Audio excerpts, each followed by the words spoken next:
visible to all. So once again, a very good afternoon. This meeting is being recorded. To all of you. It's been an honor to be discussing with you over the topic which is of most important and playing a vital role and delivering a session onto achieving problem solution fit and product market fit. Prior to proceeding on to the topic, let's just discuss about the top 10 startup mistakes that being a startup most probably happens. And why do these startups fail? These are the most common and the top 10 startup mistakes that happens. And not only to the startups, even the one who is already there in the build, who had graced the industry for several years, do certain mistakes and which are the listed under this particular slide, which it highlights on the top 10 startup mistakes. The first mistake that does occur, that is building something that nobody wants. My dear participants, my dear friends, colleagues, it becomes really essential to understand what is the value that you are offering. And does that a need of that particular offerings that you are going to launch in the market? Is one of the most common mistake that a startup ends with. Of course, being a entrepreneur, there's a lot of buzz, excitement, and enthusiasm in the product that you are going to deliver. But the opposite is not always true. Please ensure that whatever you are building, does there any need which exists in the market? Or are you creating something which nobody wants? If there is no demand, there is no supply. So if you are creating something which has no demand, you are going to end up making losses. Proceeding ahead to the second common problem or the mistake, that is hiring poorly. Being in a startup stage, of course, it's a saying that not a single person can do everything. You'll of course require a good team to support your startup. Please ensure you have the right team with you. Simply hiring marketing people will not help your product grow. Ensure what your product is and what your product needs. Do not simply waste all of the money on marketing prior to testing the product which is of no use. Or do not waste all of the money onto marketing and you do not have anything for your research and development for further enhancement of your product. Hiring simply marketing people would end up just making losses. Think twice. It's a technical product. Focus on technopreneurs. Hire wisely. Third is lack of focus. Being in a startup stage, you definitely require a lot of focus on what you are going to offer. Sudden changes to the product may affect your market value. No one wants a product which keeps on changing every several months. Of course, upgradations are in the pipelines, but your focus should be very much precise of what you are going to offer. It should not happen that you are going to offer X, and in the market when it launches you are offering something else. Your marketing would be in the X and the product is describing something into Z. Fourth one is failing to execute sales and marketing. Of course, you could not disregard this part. Even if you are having a world-class product, if the marketing is not proper, you would lack into sales. And a low sales chart is a high time warning for you all that you are anytime out of business. Fifth one is not having the right co-founders. You may definitely require someone's help, but if the co-founders are only the marketing people, then you may definitely have to think on this point. If it's a technical product, kindly hire technopreneurs as a co-founders and not the marketing people. The co-founder should be a one who could help you grow your product, who is going to simply invest in your business. The sixth common mistake that happens is chasing investors and not the customers. Many startups run behind the investors.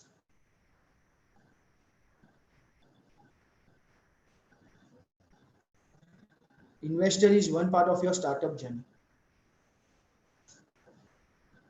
If you go chasing the investors and not the customers, then you are at a high risk of leading out to the market.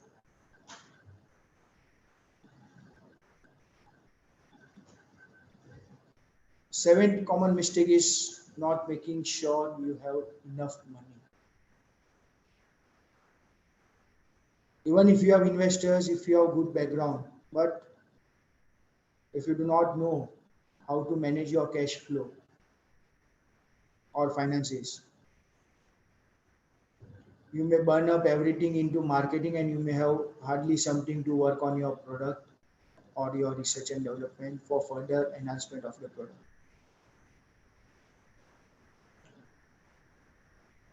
Eighth one is spending too much money.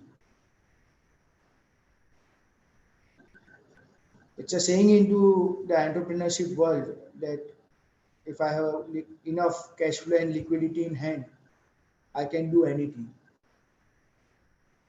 Of course, that's one of the aspects.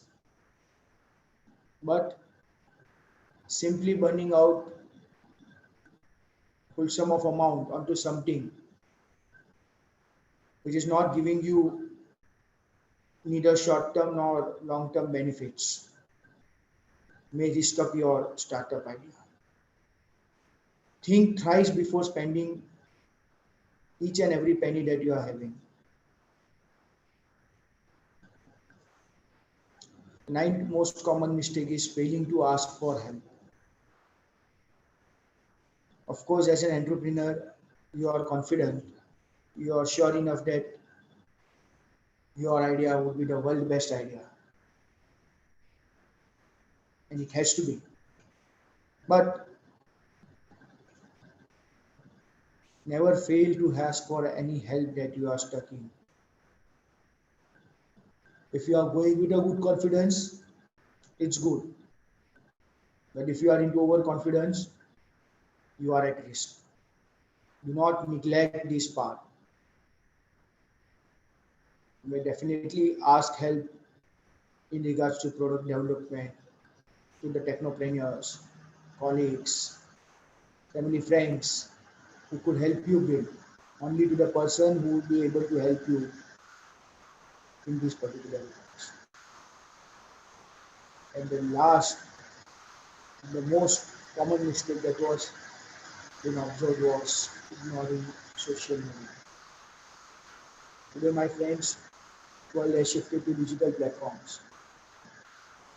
Neglecting social medias may really affect the reach your product could expand in the market.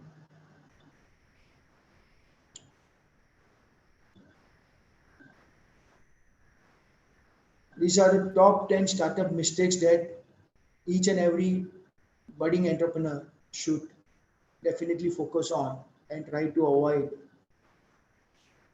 these mistakes. Once you are ensured that you are finally fit, you could proceed to the next part, that is three kinds of fit. My dear friends, you should definitely make yourself understand about these three kinds of fit. That is problem solution fit, product market fit, and business model fit. And this is what we are going to discuss for today's session.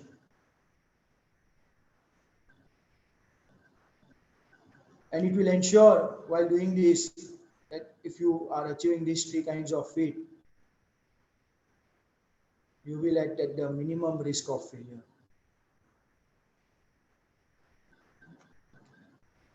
So what is problem solution fit?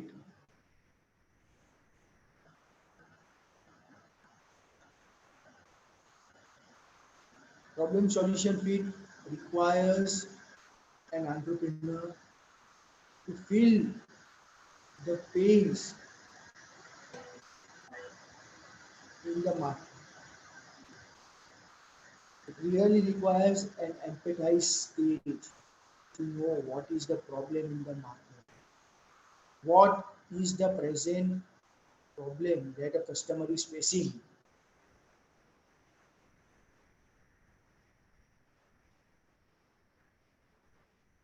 This will give you ideas for the solutions that you are going to create. Do not end up with a product which does not have or which a market does not need.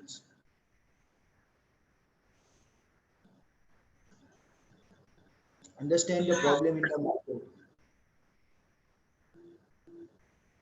The second one is the product market fit. Once the problem solution fit is understood, an appropriate solution is being found out, definitely work on this particular part, that is the product market fit.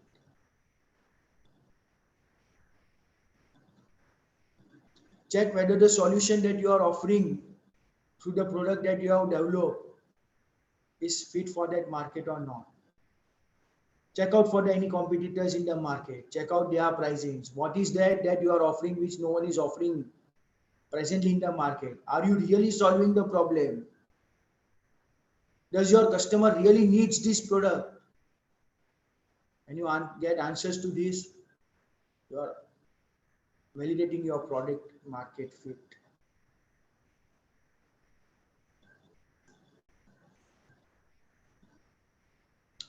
And finally, when you come to the business model fit, that is once your product is into the market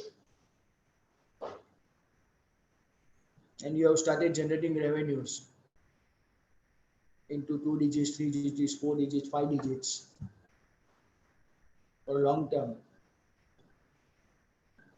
you may really assume that your product is business model fit, that you have achieved to that level. It really takes a good amount of time to reach to the third level, that is business model fit.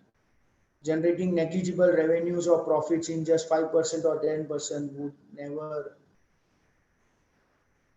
let you go to this particular fit, that is business model fit.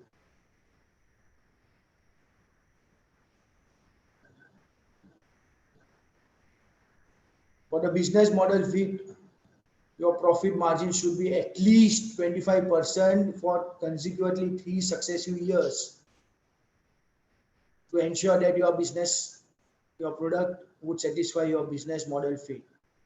And that does not mean that it does not require any accreditations. It just means that you really need to be well updated to the market, their needs, and upgrade your product as and when required.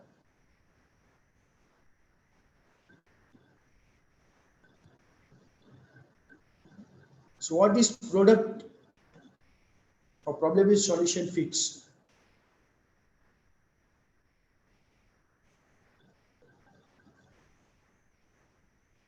Problem solution fit does not exist just on the paper.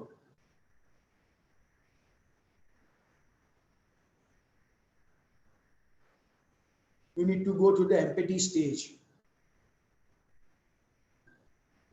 You really need someone to help you understand what is the actual problem the market is facing. Check with the customers who is facing that problem. Check whether the problem is huge or only there are hardly few customers who are facing this problem. Feasibility test should always be done. Check what is the market size. And finally, when you have got the answers, you can jump to the product market fit that is focusing on your product, which is going to create a value for the existing problem in the market.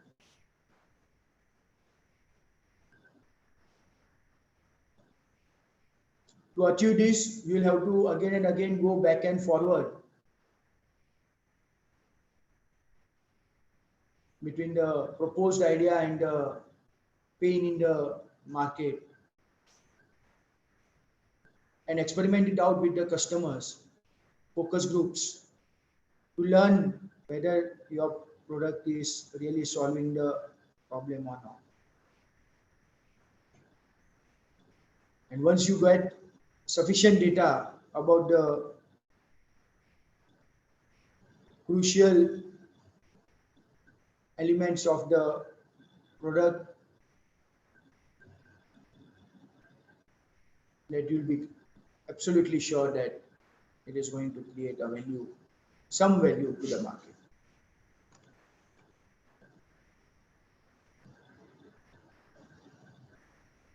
How would you approach this challenge? You could first validate the problem you intend to solve.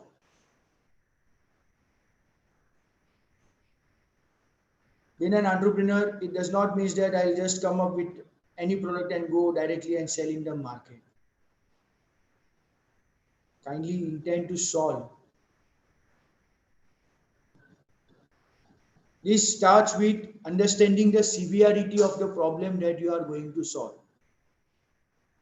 For example, the present scenarios and the scenarios 2 years back when the lockdown just happened.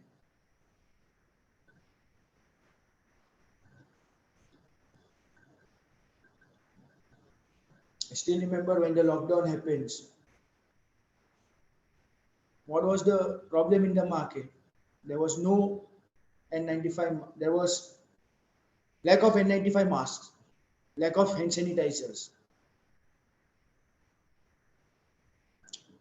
Suddenly, entrepreneurs started realizing that you see a good opportunity over here, and everyone started making N95 masks and hand sanitizers.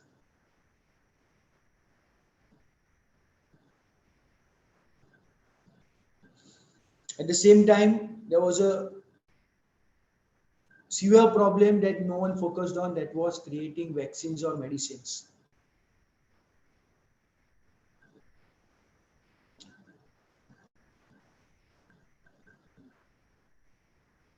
Of course, prevention is better than cure. But during this pandemic, major entrepreneurs who ran behind the mask and hand sanitizers,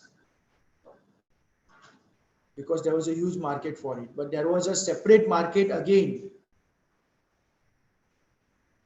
for vaccinations and medicines, and that was an urgent need.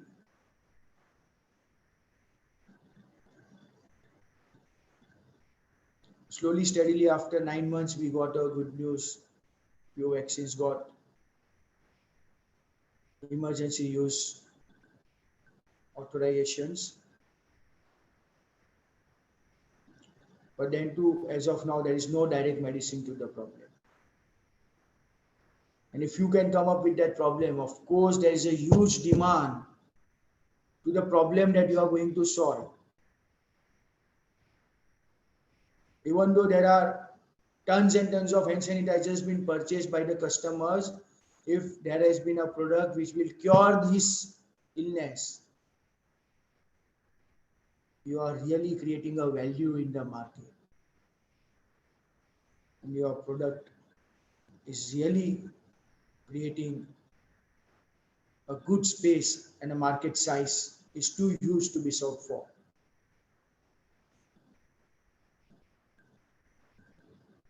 On the same lines, if you focus on the vaccines, of course, there are many vaccines available in the market now.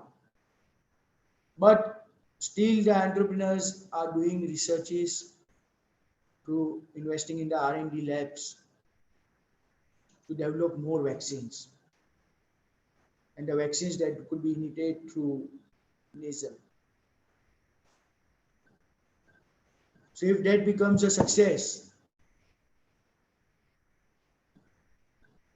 that would really create another market for the nasal vaccines. And these are urgent and immediate needs of the present scenarios.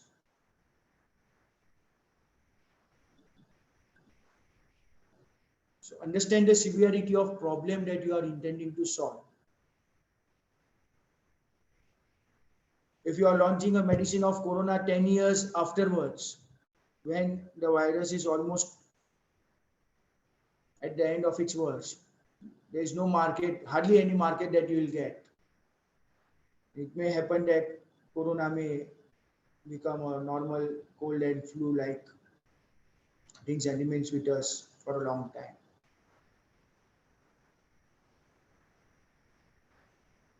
You should definitely intend to validate what is the need and is there a severity of problem that you are going to solve.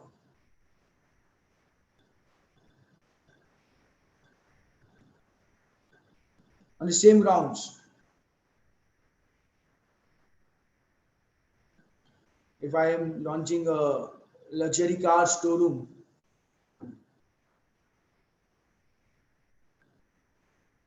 in some of the rural areas instead of tier 1 cities, is it going to work? Absolutely not. The reason being is you are doing something where there is no need. No BPL people or average middle class people are going to invest in the luxury cars, which cost about 20 lakh, 30 lakhs or so. So spending something onto where there is no buyers, you are going to fail. Rather than analyze the problem, analyze what is the market size, analyze where your product would fit the best, would help you give the right answer and the right key to launch your product.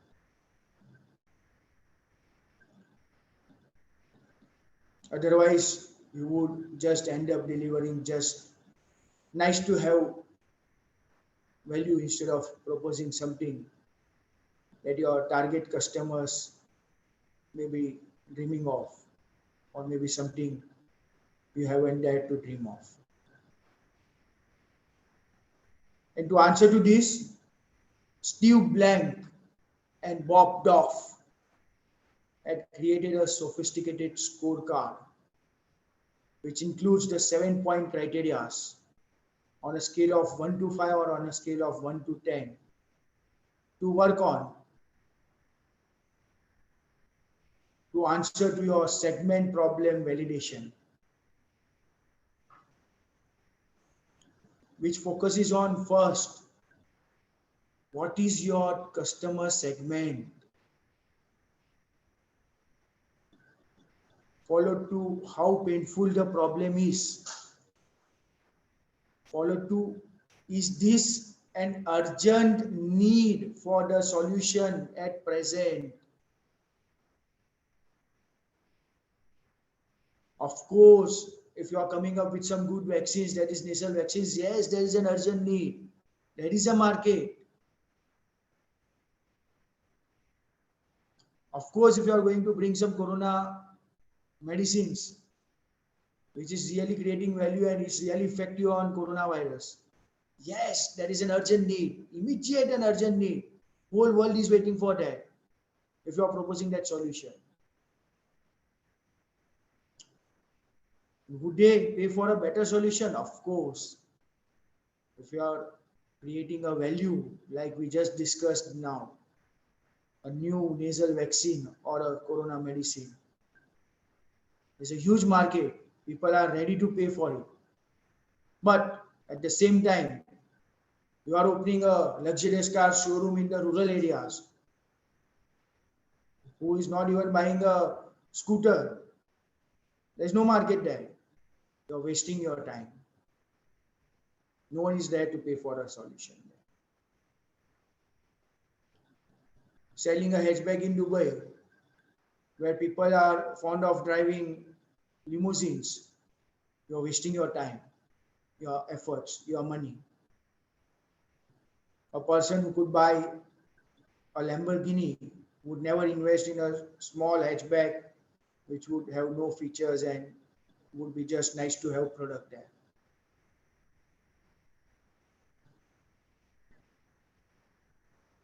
Follow two. What if something that you are offering already exists in the market? So are your present customer market segment looking for a better solution? Reach out to customers, ask them what is the problem they are presently facing. Work on it. See whether you are offering something which is better than the solution which is already pre-existing in the market. And finally, the survey that you do onto these grounds, kindly ensure that the segments on which you have been doing this survey, are they the decision makers? A product would influence if they are not the decision makers. For an instant, we consider customer segment A, B, and C.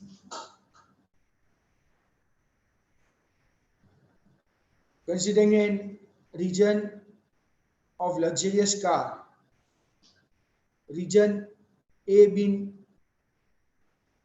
somewhere in tier 3 cities, customer segment B is somewhere in tier 2 cities, and customer segment C is in some tier 1 cities.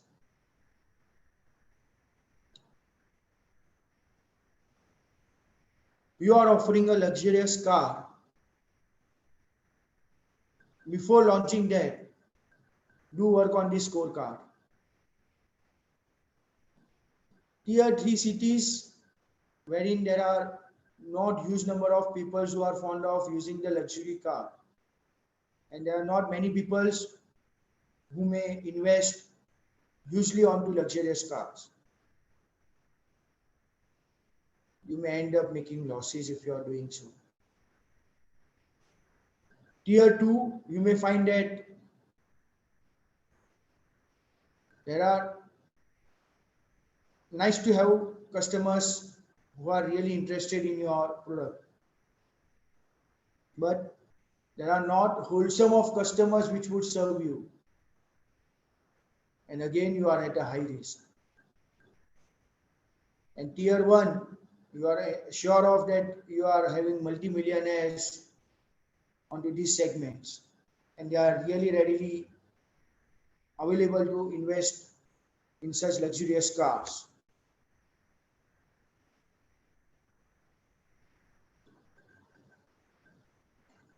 Doing this survey will help you get the scorecards to better understand where your product would do well. If you see here, these answers to all your problems. Making a total on a scale of 1 to 5 would really help you answer to the problem that you may have been facing prior to the launching of the product.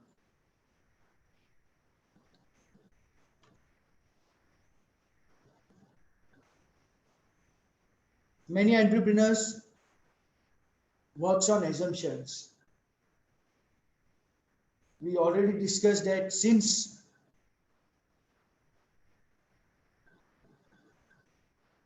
it's a product and as an entrepreneur it's a dream product, but it is your dream as an entrepreneur. If you are working on your own assumptions, you are at a high risk.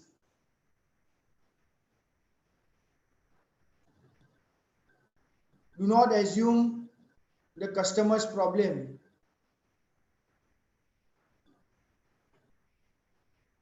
Always work on how potential customers can declare the problem is very important.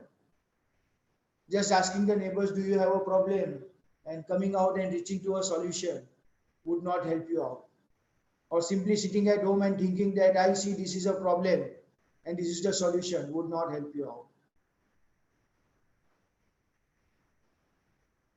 Go for a focus group, learn what is the problem and go through that empathize stage. Work on the facts and not the assumptions.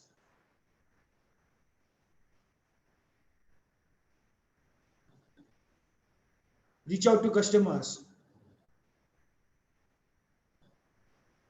Ask whether they are really searching for an active replacement of the present product or existing product that is already available in the market. If not, then why not? And if not, then maybe the problem that you are focusing on may not be a severe problem anymore. We just discussed few moments back about the coronavirus. If I'm launching a medicine 10 years afterwards wherein the virus is almost common to everyone, there is no use demand and supply for that. The urgent and immediate requirement is now. If you could do something at the very next moment. Launching it just 10 years back when it settles down, or maybe it has created a lot of damage, may not create that much amount of value as it would create an impact at the present moment. And who knows, by that time, many others may have found out the problems.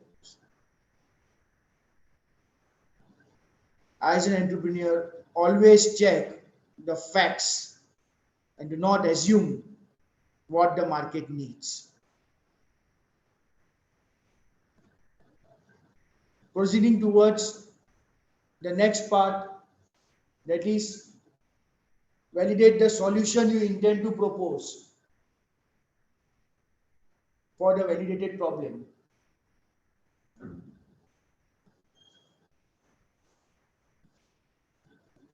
Quite often it happens that the solution you intend to propose has not gone through a proper channel.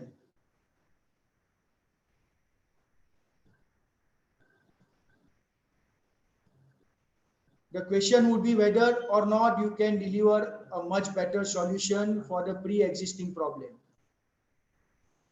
and to the pre-existing solutions which is already there. The problem is, have you validated the problem hypothesis wherein you can really have the deliverables that you are going to have introduced in the market for a solution as a solution. that the customer will really adopt. And to go through that, you require a certain stage. The stage one that goes through defining of the goals.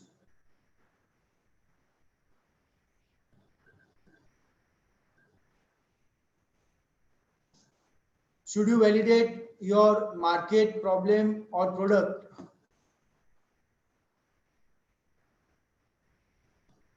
This definitely needs to be learned. What do you want to learn from it? If there is a problem, of course I know what is the problem. Is your solution hitting that problem? Do not launch something which is not directly solving the problem. You may end up making losses. This just happens that I am suffering from cold, cough, fever, but my medicine could only cure cold. No one is interested.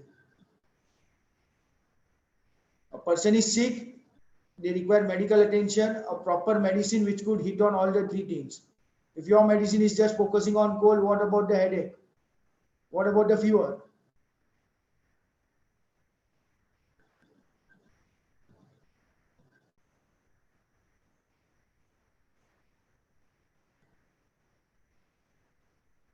Validate your market problem or the product prior launching it.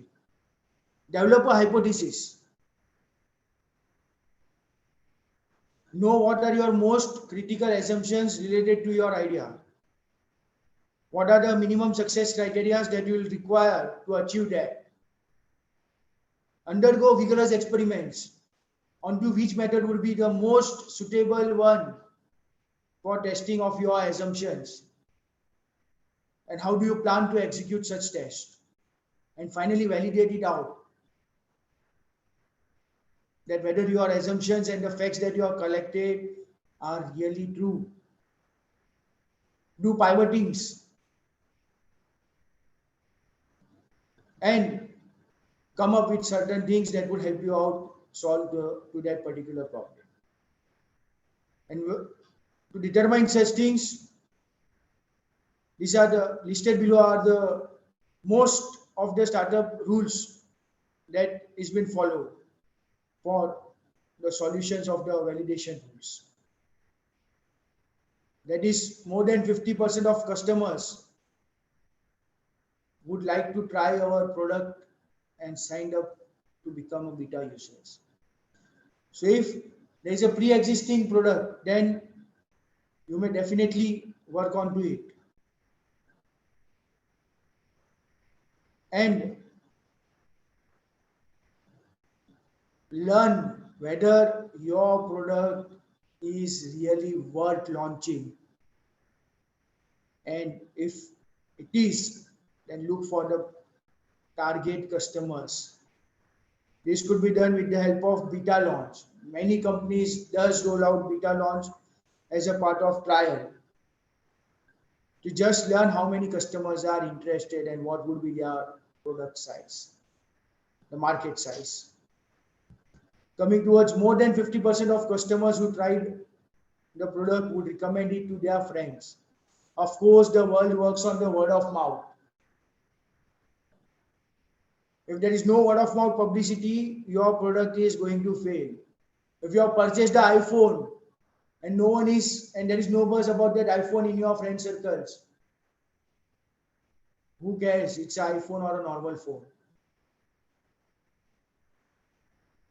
There has to be some significance. It should be really impactful. And the word of mouth should be so strong that it would create a buzz in the market.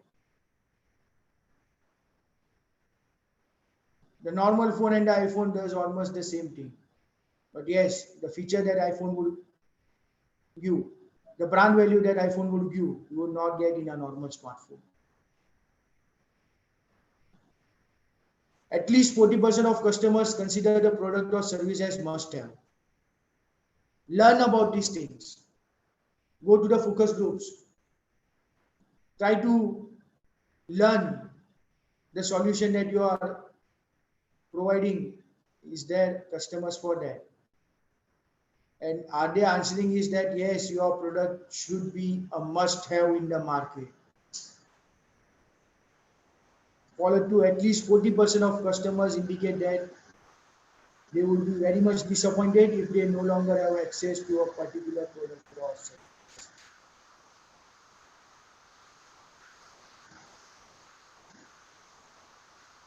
The next criteria goes to validating the price of the solution you intend to deliver. Of course, you are going to create a buzz with your product. Always ensure that you are offering a value product with a great price. Simply offering it at low profit margins would just help you in the short term sales of your product. Please mark my word, I am focusing on sales and not the profits. Of course, your sales would increase, but the profits would be negligible, or maybe you may be even in the losses. And this is the worst thing that as an entrepreneur you could do, offering something for free. There is a lot of buzz. You'll just simply go on as a startup and you'll offer something for free as a trial to the customers, instead of knowing whether the customer really needs that. Of course, this is one of the marketing strategy, but this is not applicable when you are running tight on your liquidities and cash flows. Do not offer the price which is too much high, wherein you do not have space in the market. Highly priced products may also fail to receive the attention in the market.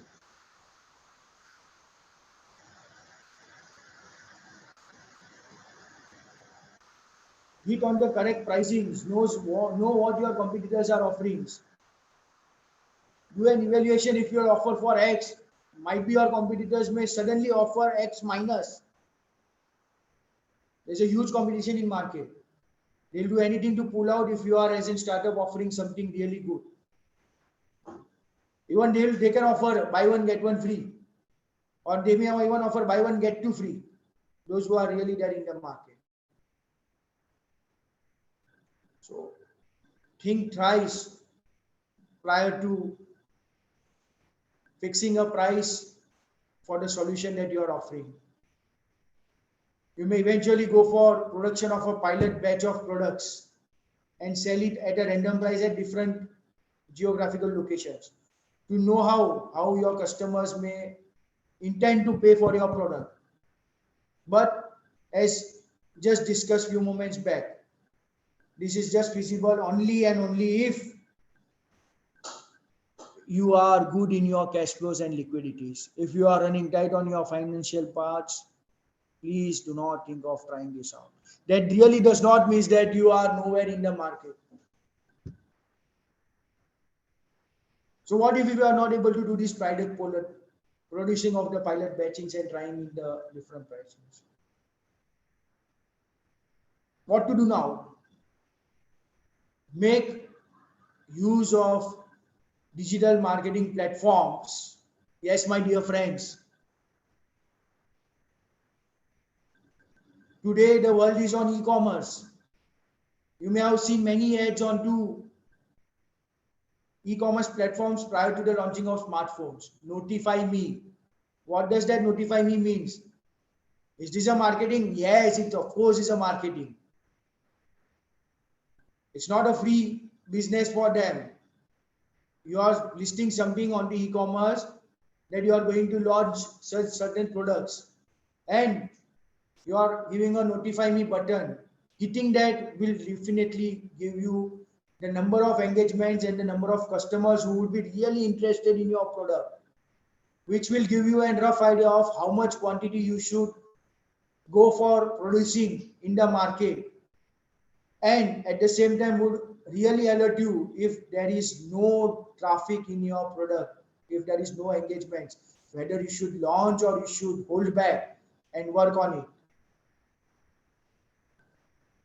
There are many products in the e-commerce platforms who tries this out, who just list their product on the e-commerce platforms just to know the engagements. And if you are getting the traffic onto your product page, or if many of the people are wish listing it out or adding them into the cart, you definitely have that excuse to come out of it that it is currently out of stock. And it really does happens in the e-commerce world. And this terminology is going to be a famous marketing term that is trying to sell your product beforehand. And if you are successful in doing so, you will get a good confidence of how much engagements or how much excitement is there in the market for the product that you are now going to launch. And if not the other way, you will be really alerted that what is really wrong with your product. And is there really a need of that product in the market that you are going to offer?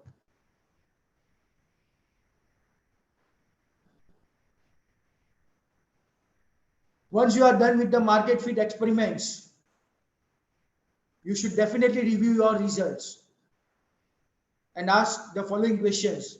Did your minimum viable product generate significant engagements and intentions to buy? If there are n number of engagements on your product and there are too much products that has been added onto your cart, then you may definitely get in confidence that yes, your product is worth launch. If not, think thrice before launching, because it's a saying, first impression is the last impression. We are not a brand that you'll do a mistake and you'll just apologize. If at the startup age, you are not solving a good problem, your product is just nice to have, and you have already launched it out, you may significantly end up with making huge losses. And at the same time, before the making of brand, you are out of the market. Going towards what feedback did you get from customers after showing the offer and your long-term product development vision? Are they willing to pre-order your product and wait for it? Of course, there's a whole lot of buzz of pre-order. Pre-book your order for 1 rupee. Why that 1 rupee? Because yes, the one who has paid that 1 rupee would have to pay that another remaining amount after some time before the launch of the product or at the time of launch of the product. So this will help you know the number of customers interested in your product, which are sure if they are pre-booking it out, rather than just assuming that my product is really superb. I could create the whole lot of buzz in the market and it will go sale on a flash. No, it does not happen. Lightning flash does not happen. There is nowhere a concept of gone in a flash. These are all marketing skills. Gone in a flash does not mean that you have just listed and your product sells and goes out of stock in a day. No. There's a whole lot of influencers that goes from YouTubers, the social media websites and various others to create engagements which are going from there to your page, so that you do not go out from your vision, and at the same time your product is really creating a value and engagement, so that at the time of a launch it is really gone in a flash.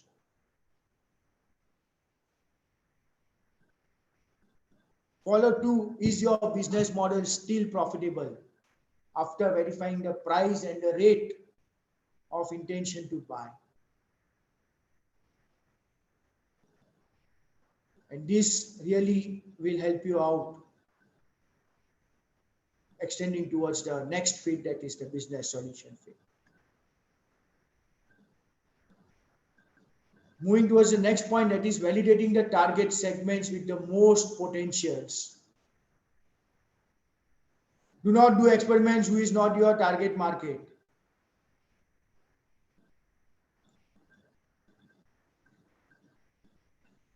Remember what you are looking for ideal customers to ask for. They should not only have a problem but should have been aware of having it.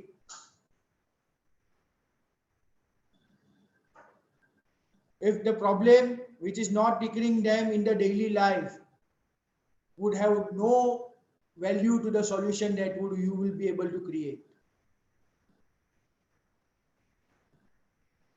Have there been actively searching for a solution asked to the customers? Are using some kind of homemade solutions?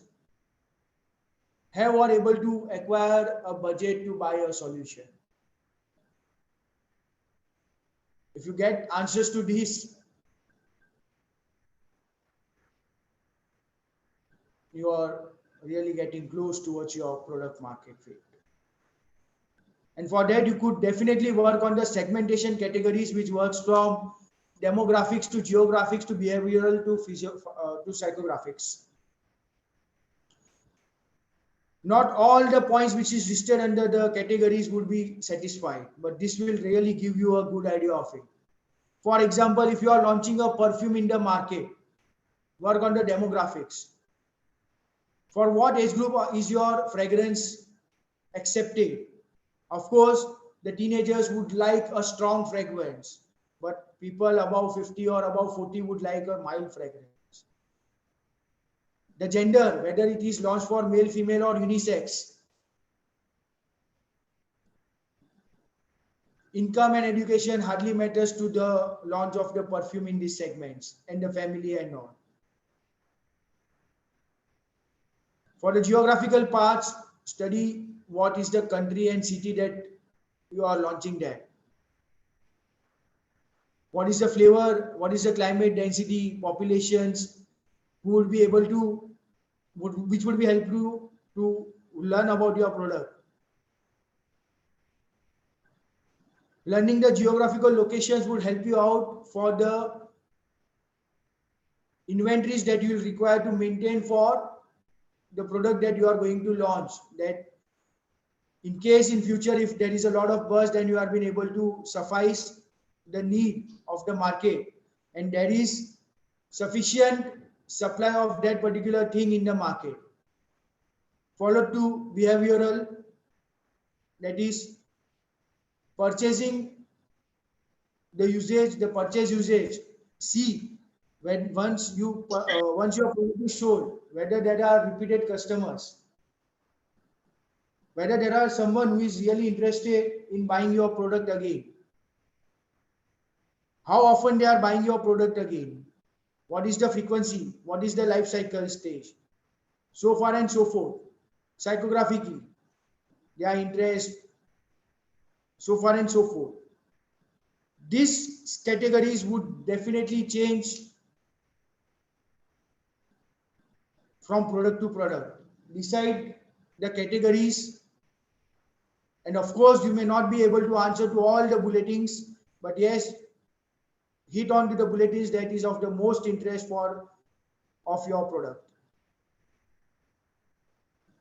And finally, proceeding towards asking the right questions. My dear friends, do not waste time in doing a focus group leading to answers that you never need it. Be precise of what questions you are asking related to your product. Following are the 10 questions which would really help you out as a startup, which would help you to understand the product market fit. The first one being, is there a market for the product that you are going to launch? Is the problem that you are going to serve is so severe and important that it will serve a large amount of audience and peoples? Follow to, is the market growing significantly strong? If not, and if the market is declining,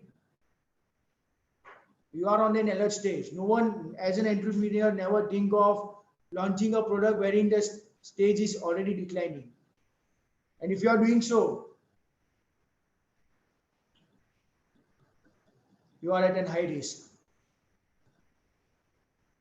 But it's not always true, especially when it comes to the technological fronts, because there are disruptive technologies.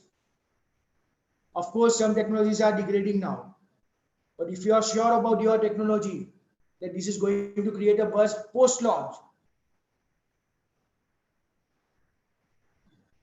considering a risk factor and considering your financial stability in the market and the backup, you may decide to proceed ahead. Follow 2. Do you have proofs from your experiments that customer will buy repeatedly and refer to others to buy as well?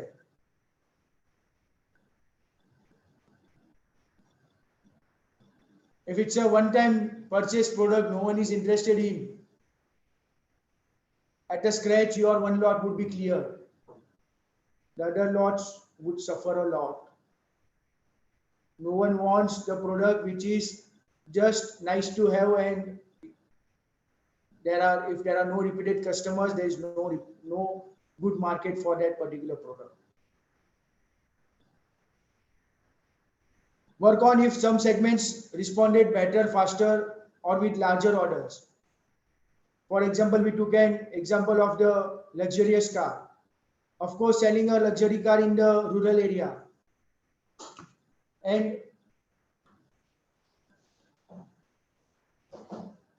selling it in the area which is fond of rich people, there would be a huge difference. You will have a buzz of your product only if there is a segment for it. It happens to all the products. Some segments would respond faster and some would not. So ensure that the product that you are offering in the market would really work, and that would be sufficient target customers who are ready to buy. It may happen the other way around. Your assumptions may, or your facts may even sometimes variate. That does not mean that you are wrong. If you have worked on the facts and not the assumptions, then it may happen that you may have wrongly assumed certain facts in the questions, and you may rework on it and launch it at a proper place or at a proper pricing. Options are available. Many products in the market which are hugely priced, they then start offering buy one get one free offers, so that at least there is a huge sales in the market and people are ready to buy that product. This really happens with the product which are launched at a higher price and then there is no sales of such products. So as a customer, you will think that yes, this is an offer, it was priced so high, now I am getting buy one get one free or buy one get two free. Of course, there would be a sale. That's why we always discuss, do not highly price your product. At the same time, do not underestimate the pricing of your product. Hit the market with the right pricing to capture the market. Once you degrade and once you play with the pricing, your product brand would fluctuate. And this is what you should never do if you want to create a good brand value in the market.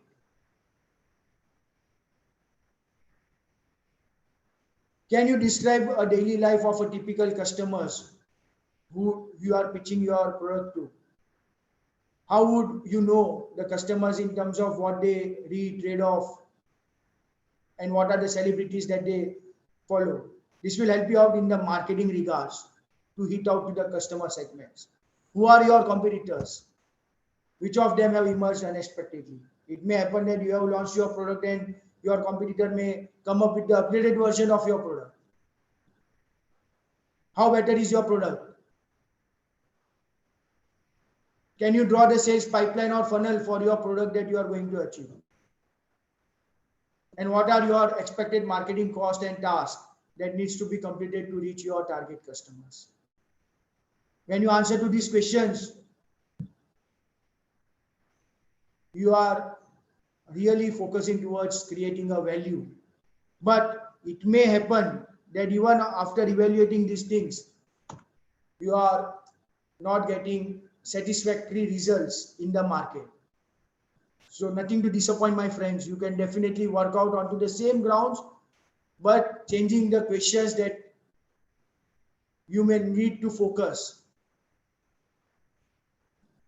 It may happen that even after extensive survey, you are not creating a buzz in the market. In that case, if you are confident enough, you can go back and learn from the questions what you have decided as in preliminary surveys and recorrect it out. Maybe it may have happened that you have wrongly selected your target customer segment. For example, we just discussed selling a luxurious car in the rural area where there is no purchaser, no buyer.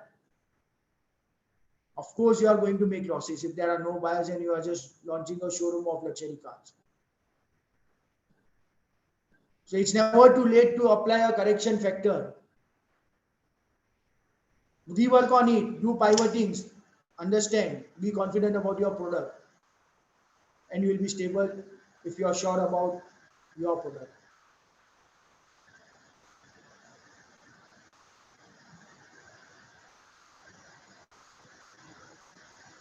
Creating a value proposition in the market or modifying the offers again and again may variate your product brand. Try to avoid such kinds of marketing strategies. If you want to create a buzz, you may definitely think about how you are creating that buzz. If you are not able to do that so needful, then you are really at a high risk of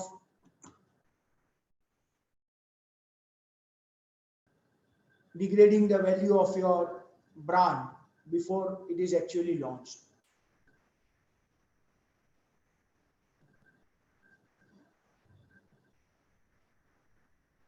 You may definitely work on the table which is at the right hand side of the slide. If in case your product which was being surveyed fails to meet the market expectation, that is, so sorry for this, I guess there is yeah, we are again here. Yeah.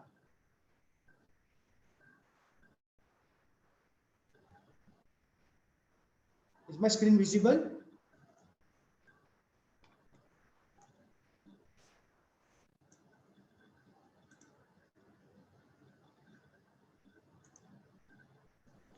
No, sir, it is not visible. Okay, ma'am. Is it visible now? Yes, sir, now visible. Thank you, ma'am, for acknowledging. So, how, in case if you fail to meet the market expectations, you may go out and reach out to these following questions. That is how obvious the problem you offer to solve. It may happen that you are solving something which is no further needed. How important is the need that you are satisfying? How common is a solution to the problem? It may happen that your competitors already have that solution. Can you show the return on investment for the customer? How emotional is the offer? How appealing is it? How timely is the offer? Was it shown at the right time? How good is your offer compared to the competitors? For example, Google Lens. Of course, it's a good technology, but the timing was not proper. Tata Nano. Of course, it's a superb car, but it came up with a tag of a car which would be available for 1 lakh rupees. It was never for a 1 lakh rupee. And presently, the topmost version of Tata Nano comes nearly about 3.5 lakhs, somewhere close to the WagonR. So why do a customer would invest in a car which would have a brand value of 1 lakh rupee car? So if you are not able to achieve the aspirations, that would also create the brand value of the product. No one likes to purchase a car which has a brand value of 1 lakh rupee tag. That your product is just available for a 1 lakh rupee for the price that you have paid a 4 lakh rupee for that product. So focus on that particular part. Never do false marketing and never offer something which will degrade the brand value of your product. Always work on your offer attractiveness assessments in case you are failing to create a buzz even after launching the product. This may help you out at least to sell out for the one which is launched and even come back to the market with a more growth and offerings. And in a nutshell, you see this whole business journey from achieving problem solution fit to product market fit to reaching the business model fit. Once you are done through these pipelining stages and once your product starts making revenues which is having more than 25% of the product market sharings for consequently 3 successful years, you will definitely go out in a stage wherein you are really business model fit. Hope I was been able to get you through to today's session on problem solution fit and product market fit, and would be really glad to answer any of your queries and would like to hand over the mic to the concern in charge for taking it ahead. And once again, thank you all for being such a patient audience.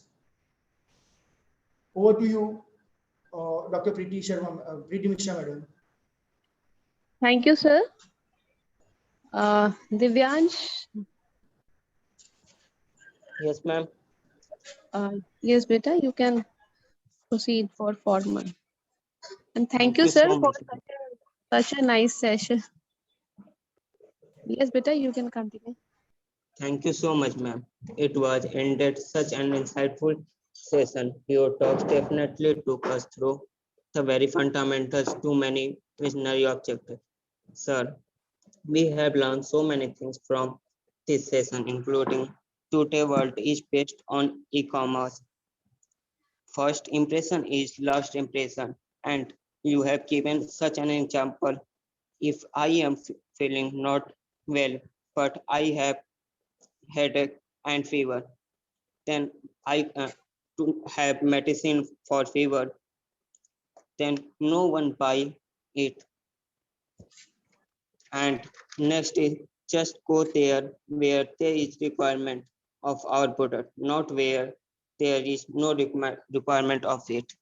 A very heartfelt gratitude to you, sir, for benefiting us with your time, knowledge, and such a descriptive reflection on the subject.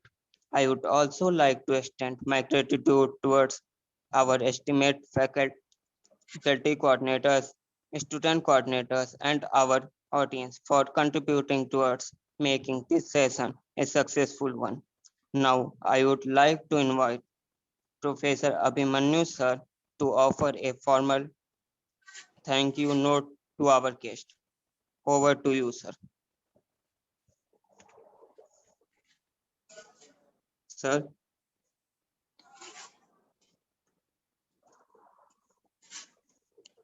I think Abhimanyu sir is not in the meeting. Or maybe some network issue because earlier he was here. So on behalf of him, I would like to give a vote of thanks to all the to Bhavin sir.